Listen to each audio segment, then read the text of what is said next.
বিশালগড় মহকুমা শাসক কার্যালয়ের খাদ্য দপ্তরের অধীন খাদ্য গুদামের শ্রমিকদের মধ্যে তীব্র ক্ষোভের সৃষ্টি হয়েছে। অভিযোগ, কৃষকদের কাছ থেকে সরকারিভাবে ক্রয় করা ধান বড় পাঞ্জাব বডি ট্রাকে লোডিংয়ের কাজ তাদের দিয়ে করানো হলেও এর জন্য কোনো অতিরিক্ত পারিশ্রমিক বা মজুরি দেওয়া হচ্ছে না। শ্রমিকদের দাবি, তারা খাদ্য গুদামে নিয়মিত কাজের জন্য হাজিরা পান, কিন্তু ধান লোডিংয়ের মতো অতিরিক্ত শ্রম সাপেক্ষ কাজের জন্য আলাদা কোনো মজুরি বা হাজিরার ব্যবস্থা নেই। ফলে বিনা পারিশ্রমিকে এই কাজ করতে বাধ্য করা হচ্ছে বলে অভিযোগ তাদের।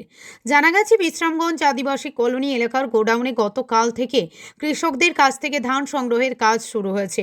প্রথম দিনে এই কাজে বাইরের বিহারি শ্রমিকদের নিয়োগ করা হলেও আজ হঠাৎ করে তাদের পরিবর্তে বিশালগড় ও বিশ্রামগঞ্জ খাদ্য গুদামের অধীন প্রায় 30 জন শ্রমিককে লোডিংয়ের কাজে নিযুক্ত করা হয়। শ্রমিকদের আরও অভিযোগ, এই কাজের জন্য কোনো লিখিত নির্দেশ বা সরকারি আদেশ দেখাতে পারেননি বিশালগড়ের ফুড কন্ট্রোলার নয়ন দাস। ফলে পুরো বিষয়টি নিয়ে শ্রমিকদের মধ্যে অসন্তোষ আরও বেড়েছে। এই ঘটনাকে কেন্দ্র করে খাদ্য দপ্তরের ভূমিকা নিয়ে প্রশ্ন উঠতে শুরু করেছে।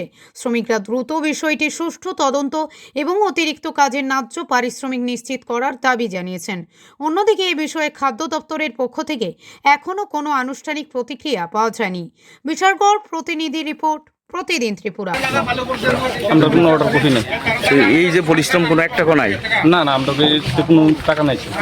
জিগান কোনো কৃষককে আমরা কোনো 10 টাকা দেয় কিনা, কোনো কৃষককে জিগান আমরা কি 10 টাকা দেয় না, 7 আমরা কোনো টাকা দেয় এক্সট্রা।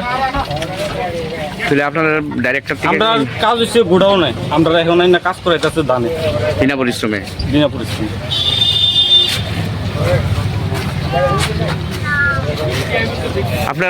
আপনারা এগার দানা টাকা দেন না? এগার দানের এক্সট্রা কোনো টাকা দেয় না। এক্সট্রা কোনো টাকা দেন না? এক্সট্রা কোনো টাকা দেয় না। আজকে অর্ডার কপিও তো দেখাইতে পারে না তারা। অর্ডার কপি দেখাইতে পারে না, কেন ওখানে যাতে 7 জানে, আমরা তো আর এই ব্যাপারে বুঝতে পারি না। এটা তারা সরকারি লোক, তারা জানে।